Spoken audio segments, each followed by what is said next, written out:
소년체전이 제주도에서 진행 중에 있습니다. 아마 여러분들은 안방에 앉으셔서 제주도 관광을 즐기고 계실 것입니다. 아마 텔레비전을 보면서 나도 좀 제주도에 가서 제주도를 구경했으면 좋겠다 이렇게 생각하시는 분들도 많이 있을 것 같습니다. 저는 1982년 여름 대전후에 전도사 수련회가 제주 성안교에서 있었기 때문에 그때 제주도를 여행을 했습니다.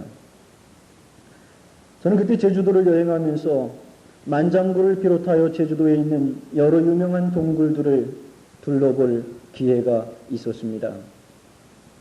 동굴을 따라 갖가지 기괴한 풍경들을 구경하는 동안 안내자가 이들 동굴이 형성된 지질학적 배경을 설명해 주는 것을 들었습니다. 우선 동굴의 천정으로부터 아래쪽으로 뻗어나온 딱딱한 종류석이 있습니다. 그리고 다음으로는 동굴 밑바닥에서 위쪽을 향해 자라는 석순이라고 하는 것이 있습니다. 안내자의 말에 의하면 이들 종류석이나 석순들은 100년에 1인치씩 자란다고 합니다. 결코 빨리 자란다고 할 수는 없지만 그래도 이것은 자연의 법칙에 의한 일종의 성장입니다. 살아있는 모든 생물체에 있어서 성장이라는 것은 지극히 당연한 과정입니다. 나무꾼들은 나무의 구루터기 부근에 생성하는 나이테를 보고 그 나무의 연륜을 추정합니다. 캘리포니아주에 있는 거대한 삼나무들은 그리스도가 탄생하셨을 무렵엔 이미 수천 년의 나이를 먹었다고 합니다. 나무와 화초들이 자라는 것은 자연의 법칙이며 사람이 자라는 것 역시 자연의 법칙입니다. 이와 마찬가지로 우리의 영혼이 자라는 것 역시 지극히 당연한 일입니다. 만약 예수님의 마음을 슬프게 만드는 것이 있다면 그것은 그의 자녀들이 자라지 못하고 있는 일 때문일 것입니다. 어떤 조그만 집이 있습니다. 이 집에는 젊은 여성이 한 사람 있어서 이제 첫 아기의 탄생을 기다리고 있는 중입니다. 마침내 어느 날 병원에 가서 아기를 낳기 위해 어렵고 힘든 산고를 치르게 되었습니다. 한 생명을 얻는다고 하는 것이 그렇게 어렵고 고통스러운 걸 저는 예전엔 몰랐었습니다. 옛날에 어른들이 하시는 말씀이 산모가 산실에 들어갈 때 고무신을 벗어놓으면서 내가 저 고무신을 다시 신을 수 있을까 하는 그러한 걱정을 하면서 산실로 들어갔다고 하는 얘기를 들었습니다. 제 아내가 이창석 산부인과에 입원해 있을 때 그때 우리 교회에서는 재직수련회가 진행 중에 있었습니다. 그래서 재직수련회를 시작하기 직전에 병원에 잠깐 들렸더니 간호원이 못 들어가게 하대요. 그래서 그 병원 로비에 앉아 있는데 제 아내가 그 고통하는 소리가 들려오는데 꼭 그 황소가 우는 것 같아요. 그래서 거기 앉아가지고 그 소리를 제가 도저히 들을 수가 없어서 뛰어 들어가 볼 수도 없고 그래서 교회로 왔습니다만은 참 한 생명을 얻는다고 하는 것이 그렇게 어렵고 고통스러운 일이구나 하는 것을 제가 느껴보았습니다. 바로 어느 젊은 여인이 이와 같이 어렵고 힘든 산고를 치르게 되었습니다. 그러나 사랑스러운 새 생명이 곁에 누워있는 것을 보고 그녀는 하나님을 우러러 감사합니다 주님 하고 기도를 드렸습니다. 아이는 아주 건강해 보였고 하루하루 날이 갈수록 무럭무럭 자랐습니다. 그런데 이상하게도 이 아이는 자신을 둘러싸고 있는 주위 환경을 전혀 느끼지 못하는 것 같았고 어떤 것도 이 아이의 주의를 끌지를 못했습니다. 결국 이 아이는 정신적으로 매우 전응하라는 슬프고 충격적인 결론이 내려졌습니다. 아이의 부모는 그야말로 정성과 애정을 다하여 아이를 보살폈지만 별로 성과가 없었습니다. 마침내 이 아이는 신체적으로는 매우 건강한 청년으로 성장했지만 그 지능에 있어서는 자기의 아버지 어머니도 모를 정도였습니다.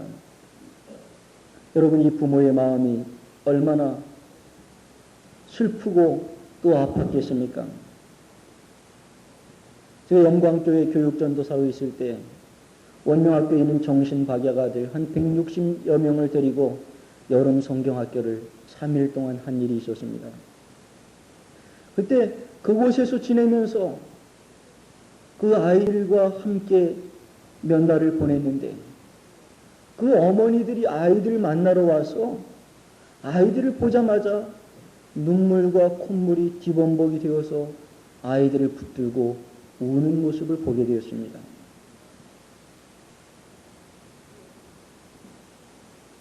그 어머니들은 하나같이 내가 무슨 죄가 많길래 저런 아이들이 생겨나서 내가 이와 같은 고통을 겪어야 하는가 하는 그런 그 아이의 그 삶이 너무도 불쌍해서 그와 같이 통곡을 했을 것 같습니다. 저는 그곳에서 정박아들을 데리고 여름 성경학교를 하면서 참으로 많은 은혜를 받았습니다. 그 정박아들이 지내는 방들을 쭉 돌아보는 가운데 어떤 방을 보게 되었는가 하면 가장 지능이 낮은 아이들이 사는 방을 보게 되었는데 그 방을 가보니까 거기는 콘크리트 바닥이었고 콘크리트 바닥에 비닐 장판이 깔려져 있었습니다. 그래서 저를 안내하는 그 교감 선생님에게 저 아이들은 겨울에도 저기서 자나요? 하고 물어봤더니 그 아이들은 겨울에서 거기서 잔대요. 그래서 제가 깜짝 놀라면서 어떻게 그 아이들이 저 찬 콘크리트 바닥에서 잘 수 있습니까? 하고 되물었더니 그 교감 선생님이 하시는 말씀이 저 아이들은 감각이 없다는 거예요. 그리고 그 아이들은 대소변을 가리지를 못한다는 것이었습니다. 그래서 아침에 가보면은 대소변이 막 뒤범벅이 되어 있기 때문에 장화를 신고 들어가서 그 방을 치워야만 한다고 하는 그런 이야기를 들었습니다. 그런데 그 방을 어떤 보모 한 분이 자원을 했습니다. 그 아이들과 가서 밤을 같이 지내면서 그 아이들을 보살펴 주겠다는 것이었습니다. 그래서 그 보모가 그 방을 자원해서 들어갔고 그 아이들의 대소변을 다 가려주고 그러면서 그 방이 깨끗해지고 아이들도 깨끗해졌다고 하는 이야기를 들었습니다. 제가 그 선생님을 볼 때 참으로 머리가 숙여지는 것을 느꼈습니다. 여러분, 그 정신박약아들은 이미 몸이 다 성장했지만 지능이 낮기 때문에 어린아이 취급을 하는 그런 박약아들이 있습니다. 몸은 성장할 대로 다 성장한 어른들인데 처녀가 그 방에 들어가서 그 어른과 같은 아이들을 대소변을 가려준다고 하는 것은, 그리고 자기 자식도 아니고 자기 혈육도 아닌 그 아이들을 보살펴준다고 하는 것은 참으로 신앙이 아니고는 할 수 없는 일이라고 하는 것을 생각해 보았습니다. 왜 제가 오늘 이러한 말씀을 드리는가 하면 이와 같이 정박아들을 둔 부모들의 마음은 얼마나 슬프고 아픈가를 우리가 조금은 느껴보자고 하는 이야기입니다. 목사님 가운데 최효선 목사님이라고 하시는 분이 있는데 그분에게 정신박약아 아들이 하나 있었습니다. 그분이 쓴 글을 읽다가 저는 깜짝 놀랄 만한 글을 대하게 됐는데 그 목사님이 고백하기를 나는 목사이지만은 그리고 내가 목사의 양심을 가지고 있지만은 내 아들이 그렇게 불행스럽게 살아가는 것을 보면서 문득 저 아이가 길에 나갔다가 교통사고라도 만나 죽었으면 좋겠다고 하는 그러한 느낌이 들을 때가 있다고 하는 그러한 눈물겨운 고백을 읽어보았습니다. 참으로 슬픈 일입니다. 그런데 이보다 더 슬픈 일이 있습니다. 지난날 여러분은 지옥으로 향한 길 위에 있었습니다. 그런데 하나님께서 여러분을 구원하셨고 여러분에게 영생을 주셨습니다. 그날은 여러분에게 지극히 복된 날이었습니다. 그때 여러분은 하나님께 귀하고 거룩한 서약들을 했을 것입니다. 하나님께서도 여러분이 이 서약들을 지키실 것을 생각하셨고 여러분이 은혜 가운데 자라며 날마다 더 훌륭한 그리스도의 사람이 되기를 기대하셨을 것입니다. 그러나 여러분은 하나님을 실망시킬 때가 많았습니다. 영적으로 전혀 성장하지 못했기 때문입니다. 여러분은 그저 여러분의 이름이 생명책에 기록된 것만으로 만족하고 하나님과 하나님의 교회에 대해서는 그리 큰 관심을 갖지 않고 있었습니다. 예수께서는 그의 자람으로 하나님을 기쁘게 했습니다. 누가복음 2장 52절에 보면 예수는 그 지혜와 그 키가 자라가며 하나님과 사람에게 더 사랑스러워 가시더라고 했습니다. 또 마태복음 3장 17절을 보면 하나님께서 예수를 가리켜 이는 내 사랑하는 아들이요 내 기뻐하는 자라고 말씀하셨습니다. 오늘 우리 본문 말씀 가운데 베드로는 우리에게 모든 그리스도인이 은혜 가운데 자라가야 할 것을 말씀해 주고 있습니다. 사람이 육체적으로 건강하기 위해서는 물질적인 음식물을 먹어야 합니다. 뿐만 아니라 여러 가지 비타민이 있어서 이들은 우리의 신체적 건강을 증진시키고 질병을 예방하는 데 큰 도움이 된다고 합니다. 이와 마찬가지로 우리 영혼이 성장하기 위해서는 그에 알맞는 영적 비타민이 필요합니다. 그러면 이제 우리의 영적 성장과 발전에 필요한 영적인 비타민들에 관하여 말씀을 드리겠습니다. 여러분들이 복용해야 할 첫 번째 비타민은 기도라고 하는 것입니다. 기도는 그리스도인의 생명이 담긴 호흡입니다. 기도 없이는 결코 잘할 수 없습니다. 기도야말로 그리스도인에게 있어서 으뜸가는 영적 음식물입니다. 예수님께서도 기도가 필요했습니다.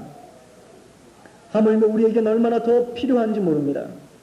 그런데도 참으로 슬픈 일은 우리들 그리스도인들이 거의 기도를 하지 않는다는 사실입니다. 미국의 수도 워싱턴에는 낮은 음성으로 속삭이기만 해도 그 속삭임이 100피트 이상의 거리까지 쉬 들리는 곳이 있다고 합니다. 하나님은 이보다도 훨씬 잘 들으십니다. 하나님께서는 우리들 심령이 속삭이는 모든 소리를 들으십니다. 기도하는 사람은 결코 실족하는 일이 없습니다. 그에겐 패배가 없습니다. 하나님께서 기도하는 사람에게는 승리를 약속하셨습니다. 뿐만 아니라 모든 필요를 채워주실 것을 약속하셨습니다. 영국의 위대한 설교자 스펄전이 어떤 사람에게 무려 500명 이상의 고아들을 보살피고 양육하는 그의 고아원을 보여주었습니다. 그 사람이 놀라운 표정으로 이처럼 막중한 일을 어떻게 감당할 수 있느냐고 물었을 때 스펄전은 이렇게 대답했습니다. 저기 저쪽에 내가 돈을 얻어 쓸 수 있는 은행이 있습니다. 그 사람이 어리둥절하여 아니 아무 은행도 보이지 않는데요 하고 질문했습니다.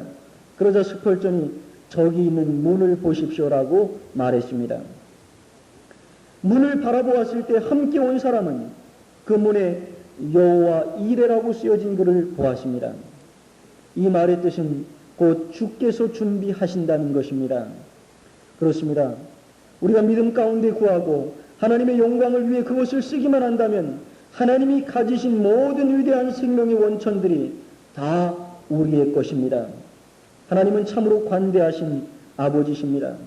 우리에게 필요한 이상의 많은 공기를 주시고 우리가 다 쓸 수 없을 만큼의 많은 물을 주시며 헤아릴 수 없도록 많은 별들을 주셨습니다. 엄마가 어린 딸을 침대에 눕히고 잘 자라고 밤 인사를 했습니다. 그때 어린 딸이 엄마 잠깐만요. 내 영혼을 잊었어요. 라고 말했습니다. 그리고는 침대에서 내려와 무릎을 꿇고 어린아이들이 하는 간단한 감사의 기도를 드리는 것이었습니다. 그렇습니다. 오늘날 우리는 참으로 많은 것을 기억하면서도 우리의 영혼, 우리의 영적인 문제를 잊고 살아갈 때가 너무도 많이 있습니다. 기도 가운데 우리의 음성을 들어 올리는 일이 매우 적습니다.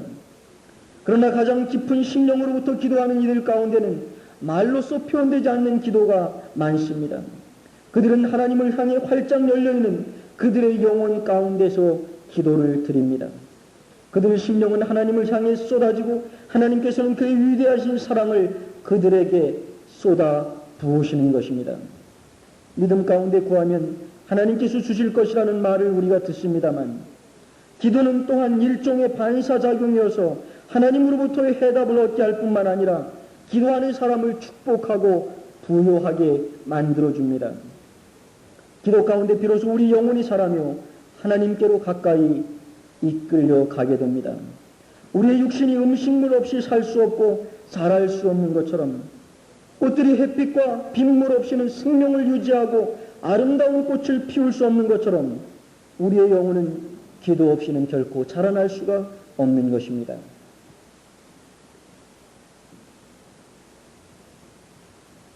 신학생 두 사람이 스펄전 목사님이 성공적인 목회를 하고 있는 그 현장을 보기 위해서 어느 주일날 스펄전 목사님을 목회하시는 교회를 방문하게 되었습니다. 교회 문을 막 들어서는데 어떤 뚱뚱한 분이 나오시더니 반갑게 맞아 주었습니다. 신학생들은 우리는 어느 신학에서 공부하고 있는 신학생들인데 스펄전 목사님이 목회하는 그 현장을 좀 보고 싶어서 왔다고 말씀을 드렸습니다. 그랬더니 그 뚱뚱하신 분이 그 두 신학생들에게 아 그렇습니까? 참 잘 오셨습니다. 그런데 우리 교회는 보여드릴 만한 것이 별로 없습니다. 우리 교회는 보여드릴 만한 것이 있다고 하면 보일러실 하나밖에는 없습니다. 보일러실이라도 좀 구경하고 가시겠습니까? 신학생들이 가만히 들어보니까 좀 이상하거든요. 무슨 5, 6월에 보일러실을 보여준다고 하니까. 그래도 그분이 보일러실을 보여주겠다고 그렇게 말하니까 신학생들의 마음속에 호기심이 생겨서 그분의 안내를 받고 본당 밑에 있는 지하실로 들어갔습니다. 그분이 문을 열었을 때 거기에는 아마 100여 명 남짓한 성도들이 모여서 뜨겁게 기도를 하고 있었는데 문을 열자마자 그 뜨거운 열기가 그 신학생들에게 확 전해져 오는 것이었습니다. 그때 그분이 신학생들에게 말하기를 여기가 바로 우리 교회가 자랑하는 보일러실입니다. 바로 우리 교회의 영역은 이 보일러실에서 공급을 받고 있습니다. 또 런던에 있는 수많은 사람들이 우리 교회에 와서 은혜를 받고 심령이 변화되고 새로워져서 참된 크리스찬으로서 살아가게 되는 것은 바로 우리 교회에는 이 보일러실이 있기 때문이라고 말하는 것이었습니다. 그렇게 소개한 후에 그분은 먼저 밖으로 나갔고 신학생들은 어리둥절한 가운데 그 뜨겁게 기도하는 성도들의 모습을 바라보면서 바로 스펄전 목사님이 성공적인 목회를 하고 있는 것은 바로 수많은 그 교회의 성도들이 목사님을 위해서 그리고 그 교회를 위해서 저렇게 열심히 기도하고 있기 때문이라고 하는 것을 깨닫게 되었습니다. 얼마 후에 그 두 신학생들은 예배에 참석을 했고 바로 그들을 안내했던 뚱뚱한 어른이 그 유명한 스펄전 목사님이었던 것을 알게 되었습니다. 우리 선창교회도 역사가 그렇게 오래되지는 않았습니다만 대전에서 큰 교회로 굴지의 교회로 성장할 수 있게 된 것은 바로 우리 선창교회에도 보일러실이 있기 때문이라고 생각합니다. 새벽마다 주님 전에 나와서 뜨겁게 기도하는 성도들이 있기 때문이라고 저는 확신합니다. 또 저녁마다 제단에 나와서 밤을 밝히면서 교회를 위해서, 주의 종들을 위해서 기도하는 기도에 힘이 뒷받침되어 있기 때문에 우리 교회가 이만큼 성장을 했다고 봅니다. 저는 여러분들에게 부탁을 드립니다. 우리 교회가 더 크게 성장하기 위해서는 여러분들의 더 많은 기도가 뒷받침되어야 하겠다고 하는 말씀입니다. 피곤하시더라도 새벽에 일어나셔서 교회에 나와서 새벽 기도회를 참석하실 수 있기를 바랍니다. 번째 비타민은 성경 공부입니다. 저는 지금까지 위대한 그리스도인으로서 성경 공부를 하지 않는 사람을 본 적이 없고, 성경을 상고하는 사람으로서 더욱 강건하고 더욱 훌륭한 그리스도인으로 성장하지 않은 예를 본 적이 없습니다. 성경이 없는 가정은 없을 것입니다. 성경은 세상 사람들이 다 아는 베스트셀러입니다. 그럼에도 불구하고 보편적인 가정들에서 성경을 읽는 일은 매우 드문 것 같습니다. 성경 위에 가득 쌓인 먼지는 곧 영혼의 궁핍을 보여줍니다. 아마 여러분들 가운데도 일주일 내내 책꽂이나 아니면 농 위에 얹어놨다가 주일날 오면서 먼지 탁탁 털어가지고 오시는 그런 분들이 있을 줄 압니다. 성경을 열심히 읽고 공부하실 수 있기를 바랍니다. 성경 위에 쌓인 먼지는 바로 그 자신의 영혼의 궁핍을 말해주는 것입니다. 어떤 젊은이가 대학 진학을 위해 집을 떠날 때 그 아버지가 아들에게 성경을 한 권 주면서 로마서 8장을 꼭 읽어보라고 당부했습니다. 얼마 동안의 시간이 흐른 뒤 젊은이는 아버님의 당부대로 로마서 8장을 펼쳤습니다. 그때 그는 자기 심령이 내리는 귀한 축복을 발견했을 뿐만 아니라 아버지가 아들이 쓸 수 있도록 간직해둔 $50짜리의 지폐도 발견할 수 있었습니다. 그렇습니다. 하나님의 말씀 가운데는 그것을 읽는 모든 자들을 위한 부요가, 풍부함이 담겨져 있습니다. 우리 모두는 아무리 바쁜 가운데서라도 시간을 내어 하나님의 위대한 책을 공부해야 합니다.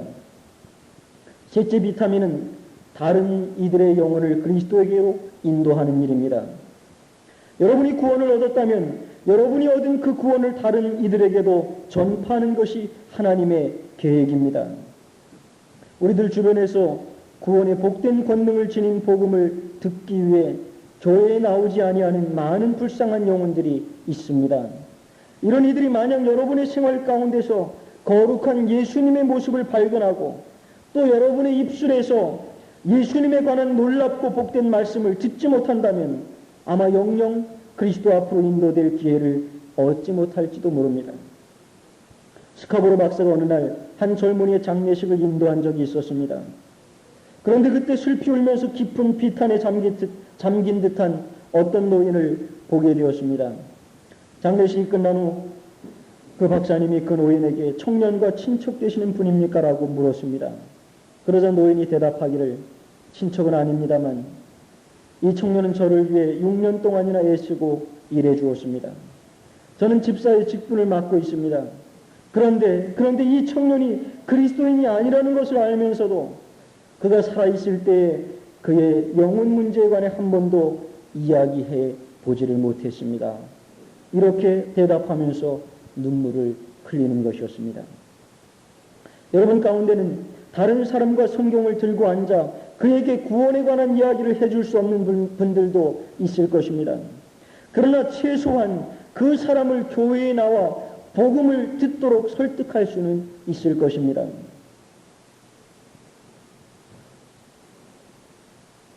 제가 아는 어느 젊은 목사님이 농촌에서 목회를 할 때 아마 주일마다 전도에 관한 설교를 하면서 전도를 강조를 하셨던 모양입니다.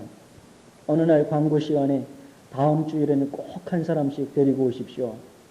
제가 교회 문 앞에 서 있다가 한 사람씩 안 데리고 그냥 오는 사람은 제가 집으로 대단히 죄송하지만 돌려보내겠습니다. 라는 그러한 광고를 했습니다. 어느 집사님이 일주일 동안 우리 전도를 해보려고 애를 썼지만 전도가 되질 않았습니다. 주일날이 다가왔는데 목사님 얼굴이 어른어른해서 도저히 교회를 갈 수가 없었습니다.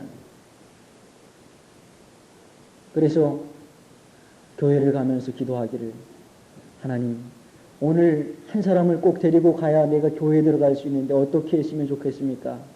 하고 이제 기도를 하는데 지혜가 왔습니다.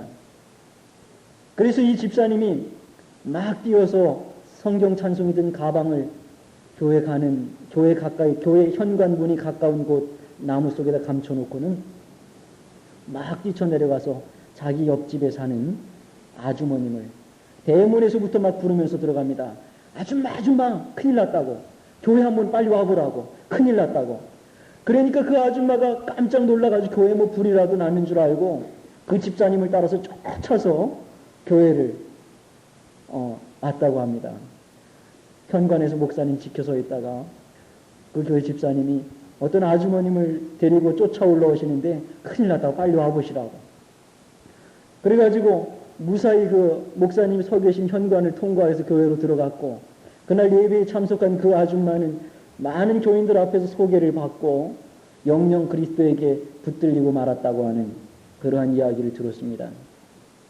여러분, 한 사람을 붙들어 놓고 여러분들이 성경을 가르칠 수는 없습니다만은 적어도 억지로라도 여러분이 전도해야 될 사람을 교회로 끌고 올 수는 있습니다. 그렇게라도 해서 여러분들은 꼭 전도를 하실 수 있기를 바랍니다. 하나님의 말씀을 듣기 전에는 결코 구원을 얻을 수 없다는 것은 성경에 분명히 기록된 사실입니다.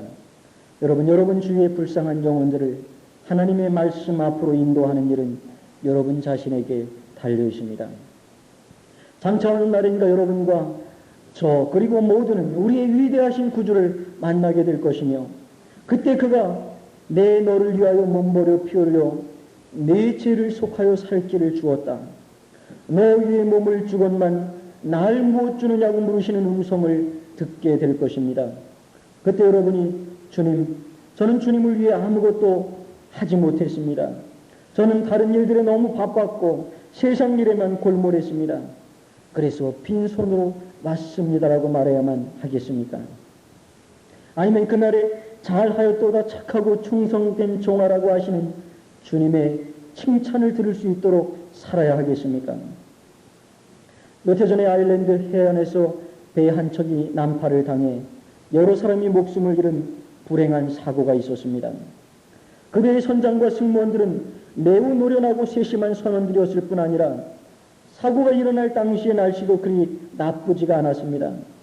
그런데도 이 배는 항로를 벗어나 암석에 부딪혔습니다. 그 까닭이 무엇이었겠습니까? 잠수부들이 바다 밑으로 내려가 전환의 경위를 조사했을 때 나침판 한 개를 찾아왔습니다. 정밀한 조사 결과 이 나침판에 부러진 조그만 칼날 조각 하나가 박혀있는 것을 알게 되었습니다.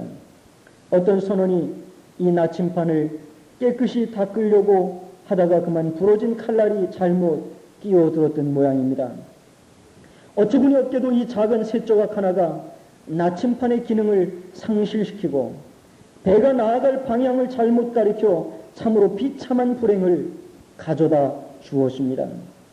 이와 마찬가지로 그리스도인들 가운데는 예수님을 향하여 항의하고 예수님을 위해 살며 예수님을 섬겨야만 할 사람들이 자칫 소홀하여 그들의 생활 가운데 죄와 세상이 들어오게 한 나머지 항로를 이탈하고 마침내 아무 유익이 없는 실패자가 된 사람들이 많이 있습니다. 만일 여러분 가운데도 이 같은 사람이 있다면 부디 하나님께서 여러분을 도우셔서 우리 주의 발 아래 엎드려 모든 죄를 자백하고 오직 그리스도 예수께 모든 것을 온전히 맡겨서 여러분이 갖기 원하시는 은혜로운 능력을 받으실 수 있기를 바랍니다. 이제 그러므로 지금까지 말씀드린 세 가지 영적 비타민을 우리 모두가 끊임없이 복용하도록 하십시다. 첫 번째 비타민은 기도입니다. 두 번째 비타민은 성경 공부입니다. 세 번째 비타민은 전도입니다. 이 비타민들은 여러분들로 하여금 하나님께서 여러분이 되기를 원하시는 훌륭하고 강건한 그리스도인이 될 수 있도록 도와줄 것입니다. 기도하겠습니다. 아버지 하나님, 은혜를 감사합니다.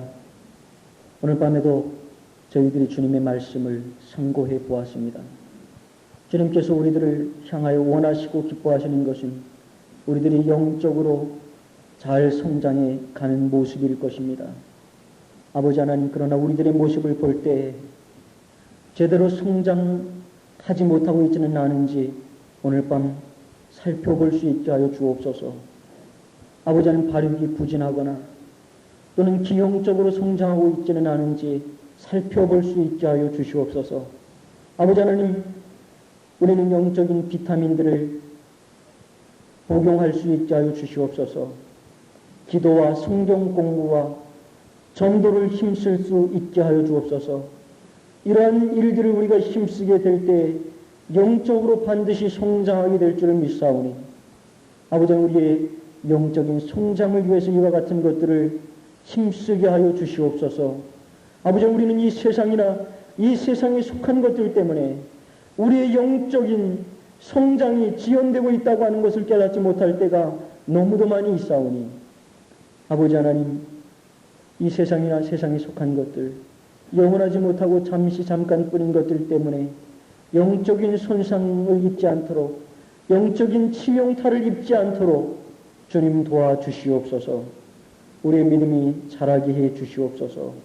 우리의 영이 날로 새로워지게 하시고 우리의 영이 날로 성장하게 하여 주셔서 주님이 원하시고 기뻐하시는 강건한 그리스도인들로 자라게 하여 주시옵소서. 예수님의 이름으로 간절히 기도하옵나이다. 아멘.